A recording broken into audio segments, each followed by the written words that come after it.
বিসমিল্লাহির আমার ইউটিউব চ্যানেলে সবাইকে স্বাগতম। আশা করি সবাই ভালো আছেন। যদি আমার চ্যানেলটি ভালো লাগে অবশ্যই সাবস্ক্রাইব করে পাশে থাকবেন। আজকে আমি নবম শ্রেণীর সাধারণ গণিত বইয়ের 4.1 অনুশীলনের 22 নম্বর সৃজনশীল অঙ্কের সমাধান করব। আমার কোন প্রশ্নটা ছিল যে এক্স এর মান কত। তাহলে আমরা শুরু করি। 22 নম্বরের ক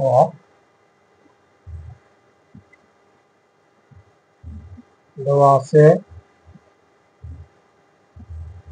x সমান 2a inverse 1 plus 3b inverse 1 bracket inverse 1। এটা আমাদের দেওয়া আছে, আমাদেরকে x এর মান নির্ণয় করতে হবে।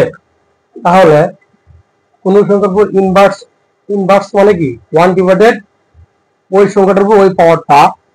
তাহলে আমরা 202 লিখলাম।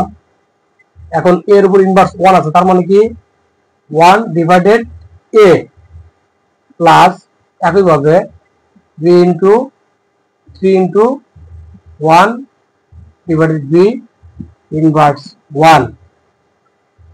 এখন যেহেতু 2টা উপরে 1টা উপরে, 2 এবং 1 গুণ করে কি 2 একটা 2, নিচে এসে নিয়ে লিখলাম এই প্লাস 3 আর 1 গুণ করে 3 একটা 3, নিচে b ছিল b ইনভার্স 1। তাহলে a আর b লসাগু কি ab, a আর b লসাগু ab। এখন লসাগুর হর দ্বারা ভাগ, যদি আমি a দ্বারা ab কে ভাগ করি তাহলে a আর a কেটে গেল, কি থাকে b থাকে। তাহলে 2b প্লাস b দ্বারা ab এর ভাগ, তাহলে b কেটে গেল, কি থাকে 3a ইনভার্স 1। যেহেতু আমাদের এটা আগে, সুতরাং আমরা সাজিয়ে লিখব 3a প্লাস 2b, নিচে যা ছিল তাই ইনভার্স 1 ইকুয়াল টু। এখন বলছিলাম যে কোন রাশি বা কোন সংখ্যা যদি ইনভার্স থাকে তাহলে 1 ডিভাইডেড ওই সংখ্যা বা ওই রাশি। তার আমরা লিখি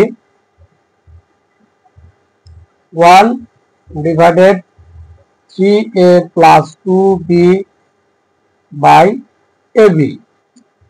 এখন আমাদের বোঝার সুবিধার্থে আমরা যদি একটা লাইন বেশি করি তাহলে 1 ভাগ 3a plus 2b divided ab। তাহলে ভাগ যদি গুণ হয়ে যায় তাহলে নিচেরটা উপরে এবং উপরেরটা নিচে হবে ab divided 3a plus 2b equal to ab divided 3a plus 2b। এটাই অ্যান্সার। এখন আমরা